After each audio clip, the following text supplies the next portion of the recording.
Thinking, the Diaries of Mordecai Kaplan. And these are the diaries from 1931 to 1941. I will be elaborating on that a little more. So let's talk about who was Mordecai Kaplan to start with. He was, and I have, if you have that slide, I describe him as a theologian, a teacher, a founder, a diarist, and a father. As a theologian, he's clearly one of the 20th century's most prominent Jewish thinkers. He was a leading Jewish theologian and one of the leading Jewish thinkers about God and about theology. As a teacher, he taught homiletics, midrash, Jewish philosophy at the Jewish Theological Seminary, JTS, which is the conservative rabbinical seminary, for 54 years. He greatly influenced whole generations of conservative rabbis, both with his philosophy and with his homiletics. And in the diaries, he quite often talks about correcting sermons that his students offered, and either giving criticism and sometimes support. As a founder, he founded Reconstructionism. He founded the Society for the Advancement of Judaism, which is the first Reconstructionist congregation. And a lot of his thinking, I was just reading, a lot of his thinking led to the foundation of the American Jewish University as a university that would combine Jewish studies with rabbinic studies and a whole Jewish community. As a diarist, he wrote, as Meyer suggested, the longest diary known of any known diary by word count. His diary is longer than Samuel Pepys, and it covers the period from 1913 to 1978. As a father, he was married to Lena Rubin. He was married for 50 years and had 4 daughters, about which more later if we get to it. Mel Skult, who is on this call, has edited these voluminous diaries down into what are going to be 4 volumes under the title Communings of the Spirit, the Journals of Mordecai M. Kaplan. So this is the second volume here. And I have also the first. I highly recommend them. I think they make really fascinating reading, and I can only give a taste of, like, these are 2 big volumes. We can only give a taste in this relatively short time. And I have sent out a set of slides, and we'll also maybe display them at times, which have excerpts from the diaries. And I just want to talk about 2 or 3 things with respect to what's on those slides. First, every slide, every quotation from the diaries is referenced. At the bottom of the quotation, there's a Roman numeral 1 or 2. Roman numeral 1 is volume 1 of the diaries, which goes from 1913 to 1934. And then Roman numeral 2 is volume 2 from 1934 to 1941. And then there's also a page number as well as the year to give you some sense of when all these things happened. I haven't bothered with to try to get the dates, but it's relevant to have the year. Secondly, all of those quotes from the diaries I was able to put them onto these slides by scanning them and having the scanner convert the text from the scanned version into a Microsoft Word document. Unfortunately, the scanner is not the conversion. The optical character reader on that scanner isn't the best in the world. It often made mistakes. For example, the word the, T-H-E, often came out T-L-L-E. And so I went back and made such corrections as I could. But I think, and you'll see it, there are still some typos, or what look like typos, in these documents, but they're really mistakes from the optical character reader. For example, I just noticed at one point there's the word feeling came out as feeding. And if you see something that says feeding and it seems quite incongruous, then that was wrong. Mayor, can we put up slide 3, the timeline? Oh, one more thing. Mel Sculpt, as I said, is on the phone. Thank you very much, Mel, for attending. And I have invited Mayor, I hope we've done this, to leave Mel's microphone open. And I welcome any interjections that he would like to make at any time. Actually, Mel, you can unmute yourself if you don't mind. Well, I appreciate. I think Mitchell, I ought to give you a slice of the royalties. Unfortunately, that's very little. I just want to mention that the full diary is online. In other words, those volumes that Mitchell mentioned are my selections. The full diary is online at kaplancenter.org, and you can read those at 3 o'clock in the morning when you can't sleep. Thank you. So, Mayor, to slide 3. This is a timeline copied selectively from volume 2 of the diaries. Well, unfortunately, I didn't remember to put it on this slide when I sent it out. It's on the ones that other people have. So Kaplan was born in 1881 in Lithuania. His father was a rabbi, a prominent rabbi and Talmudist. And he went in New York, he went to the City College of New York and got a master's, an undergraduate degree there and a master's at Columbia, and ordained from JTS. He married in 1908, received Orthodox smicha in Europe when he was on his honeymoon. 1909, he becomes principal at JTS, so the New Teachers Institute at JTS, and he stays at JTS until, as you can see in this timeline, 1963. And during this time, you can see in 1930, Ira Eisenstein becomes executive director at SAJ. And in 1934, the year of publication of his magnum opus, his first and still in some ways more seminal publication. And Ira Eisenstein and Judith Kaplan were married in that year. And then he retires in 1963, makes Aliyah in 1975, comes back in 79, and dies in 1983 at the age of 102.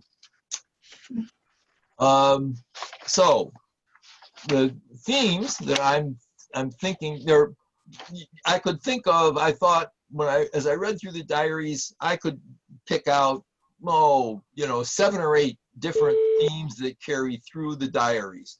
For example, there's a recurring theme of conflict between Kaplan and other faculty at JTS.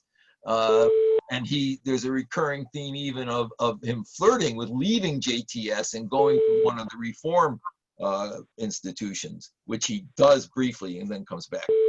But I've chosen, given that we have limited time, to talk first about what I call Kaplan's endless search for God and his ever-changing concept of God, because that is a consistent theme throughout the diaries, and it's a consistent theme, but it's not a consistent statement or concept of God. He continually, that's changing and evolving as he thinks it and rethinks about it. And then I wanted to talk about the publication of the new Haggadah, which was the first publication, first Reconstructionist publication book. And then finally some observations in family life, just some additional insights into Kaplan himself. When I started to talk about this talk to my wife, Laurel, she said, you want to have some introduction to Kaplan, which I've done, but can you tell me why he did all of this? What was driving Kaplan? Here's my take on it. I have 3 things that I think drove Kaplan. And actually, they're in the diaries. These things are very consistent through the diaries, that these are the goals that he's striving for. This is where he's trying to go. First, he has a very firm attachment to Judaism himself. He is strongly committed to Judaism, to the value of Judaism as a religion, as a system of life, and as an ethics, a moral code. And secondly, he's very honest with himself and with others. So he can't accept the idea of a supernatural God. And as a result of not being able to accept a supernatural God, he can't bring himself ultimately to say some of the liturgy that implies that there is a supernatural God who is able to intervene in the affairs of, intervene in nature, who's able to make things happen that defy the laws of nature. And so he is, again, constantly dealing with that also in the diaries. And then finally, the realization that in the United States, Jews have a choice. In the shtetl, a Jew didn't have a choice. A Jew was not a full citizen. A Jew in general was forced to live in the shtetl or live in a Jewish environment. But in the United States, Jews are full citizens. Jews don't have to choose to be Jewish. They don't have to choose to affiliate as Jewish. And so Kaplan was constantly, to me, driven by the need, his need to develop a theology, a practice, a Jewish practice, a mode of Jewish practice, and a set of institutions that will address these three problems, these three driving forces that he had to maintain Judaism, to, as he once said in one of his books, he writes about the problem of intermarriage. He says, we need to create a Judaism so vibrant, so alive, that our Jewish children will, even if they fall in love with someone who is not Jewish, will find Judaism to be such an integral and exciting part of them that they will want their partners to share that excitement with Judaism. And then to a set of institutions that will address all of those. So, having that preface, let's look at the start of the first of the three topics that I've talked about, which is Kaplan's view of God. So the first of these is, Mayor, on slide 3, is God in nature. One more thing about the way that these quotes, these Kaplan quotes are in this document, and it is that we've done that one. That one. That's number 5, by the way. Oh yeah, I misread it. It is number 5. Sorry. I have set this up with what I think of as the key parts of each of these quotes in bold, and the rest of it in not so bold, to give you a sense of how it is that that Kaplan develops these ideas as he's going through his diary. So also intend to look at how these transition from year to year. So the middle one is the first. It's in 1918. It's very early in the diaries, early in Kaplan's career. He's already early in Kaplan's career. He's already, I think, he's already teaching at the Institute, has been for 9 years. But he's now, again, he goes to his pursuit for a suggested definition of God, is that aspect of mind which gives one the courage to live. The implications of the modern conception of God are that God is manifest everywhere and at all times, in different degrees, in different objects, persons, and collectivities. So this is saying that God is everywhere at all times, that he's almost identifying the entire universe, identifying all of nature with God. And that's much more clear in the first of these quotes.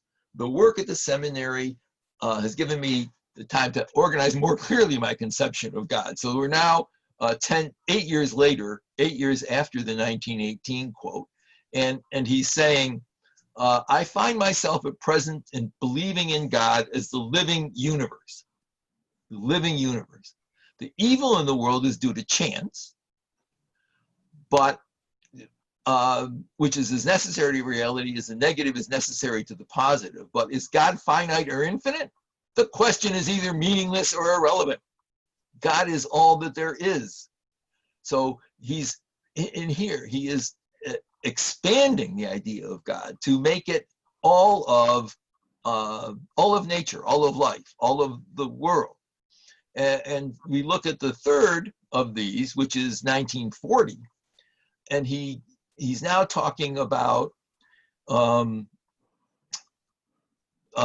are forces that produce maximum life, mental or moral health, and when we overcome those ills, they permit the forces and processes that make for maximum life or health to function unhindered. The processes that make for maximum life or health to function unhindered. And then those forces or processes are nature plus. Just as maximum life or health is physical life or health plus. We call nature plus God. So those positive forces in nature, maybe all those negative forces as well, are God. But Mitchell, can I say a word? sure. I think it might be helpful to distinguish between Kaplan's belief in God, which is constant throughout his life, Yes. and his concepts of God. Kaplan has an enormous range of his concepts of God, which are from a rigorous naturalism to almost a supernaturalism.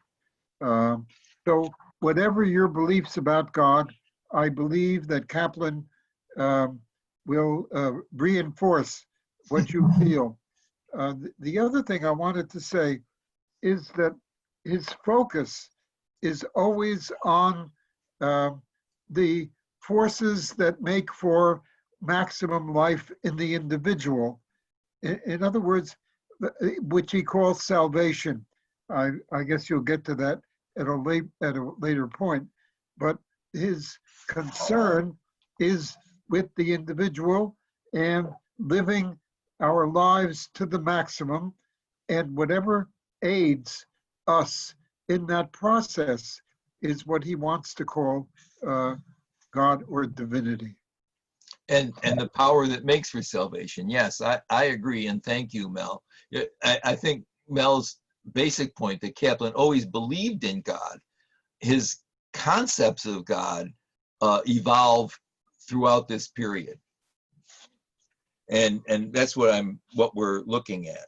And again, it just exactly as Mel just says, if you read the last sentence of this bottom paragraph, the power that makes for maximum life, if the processes are removed, philosophers, theologians, and ethicists have been busy discussing the various proofs for the reality of that process of power. So the next piece is what I've called God as process.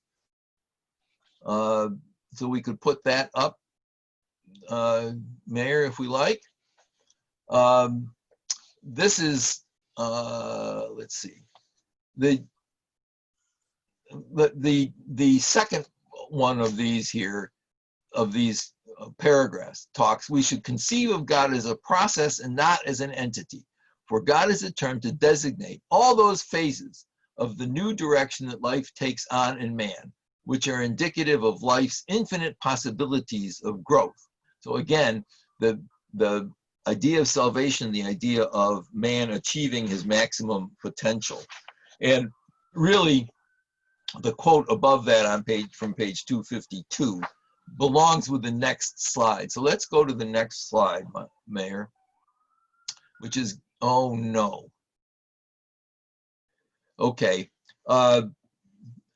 we had this problem before. This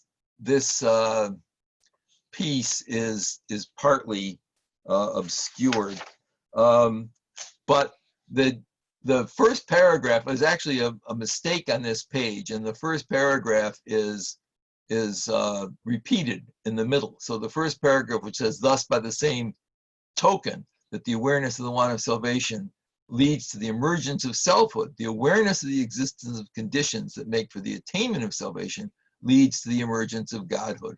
The power that makes for salvation is thus the necessary complement to the self, which is the subject of salvation." So let me go back a little with this. In the diary, there's a 4 or 5 page development of what Kaplan calls soterics. And soterics, he takes that word from, which is his theology, his ideology. And he takes that word, according to Melskalt, he takes that word from the Greek to save, to emphasize the extent to which what he's trying to develop is an idea, a concept of salvation. And he talks about the salvation, therefore, as overcoming thwarted objectives. And I have a few longer quotes from that section of the diaries that I think would be helpful in thinking more clearly about what it is that he's developing as the idea of salvation. So let me read this. "The conception of God is a particular thought content which is put into the 3 elements of the belief in God. 1, the power; 2, that makes for salvation, 3, salvation." Kaplan says you can't think about God without thinking about all 3 of those formulations. The attempt to formulate conception of God independently of our conception of the other 2 terms is like trying to define a person's character apart from any situations in which that person has a chance to display it. And again, he says, by the same token, that the awareness of the want of salvation leads to the emergence of selfhood. The awareness of the existence of conditions that make for the attainment of salvation leads to the emergence of Godhead. If I could jump in for a minute, Go ahead, Mitchell. sure. In the 1950s, Kaplan was looking for a Hebrew equivalent of the word Yes. salvation, Yes. which I think he realized alienated many Jews because we don't talk very often about salvation. And the word he came across was shalom, peace insofar as the group is concerned, and shleimut, which is of course related to the word shalom, which means wholeness. And the concept of shleimut, or wholeness, is a legitimate philosophical term which goes all the way back to the Middle Ages. So if you have trouble relating to the concept of salvation, you can think of it as meaning the whole person. And you emphasized growth before, which is the key. Thank you. Thank you. And let's go back, Mayor, to the previous slide, which is where Kaplan is coming in this discussion. So he talks about there's confusion as to how to conceive salvation. The most plausible is the establishment of a world in which there will obtain a synthesis of the maximum of individuality with the maximum cooperation. Again, the idea of maximizing. And in this, in bold, he says, God should be conceived as a cosmic process, analogous to human selfhood. As process, God's nature is one, but polar in character, harboring the evil which it is forever seeking to overcome and destroy. And then he writes parenthetically, incidentally, this is what Kabbalah also taught.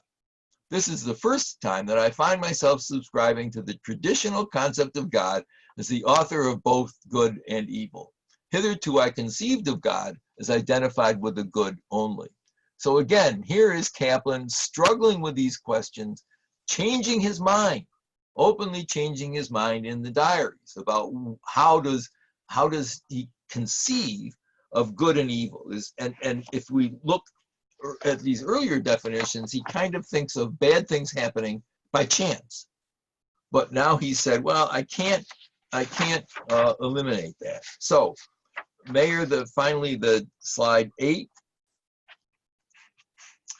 And here is a little diagram that Kaplan puts into the diaries.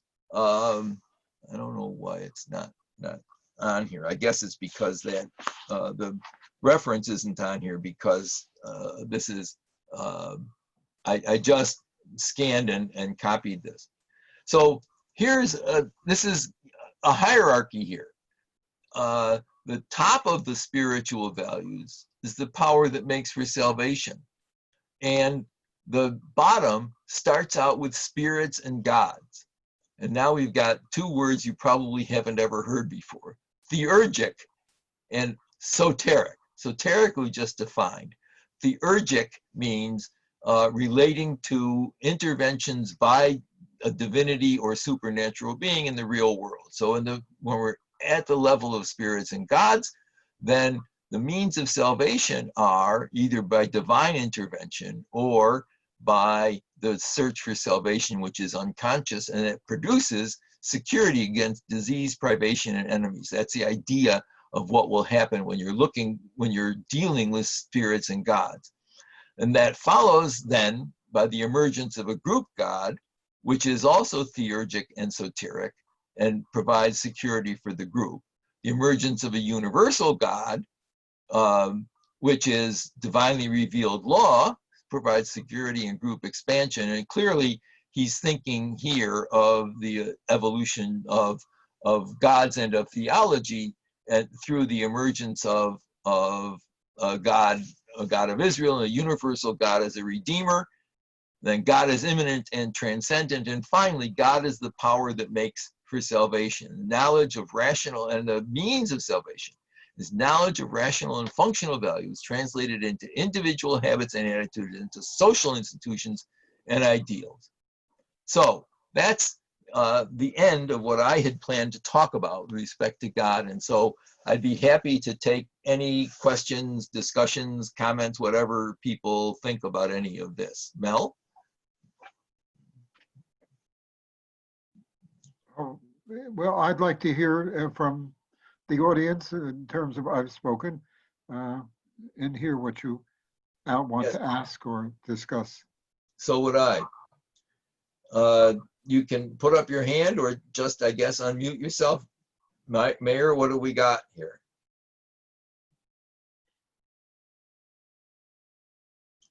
Mayor, you're muted too.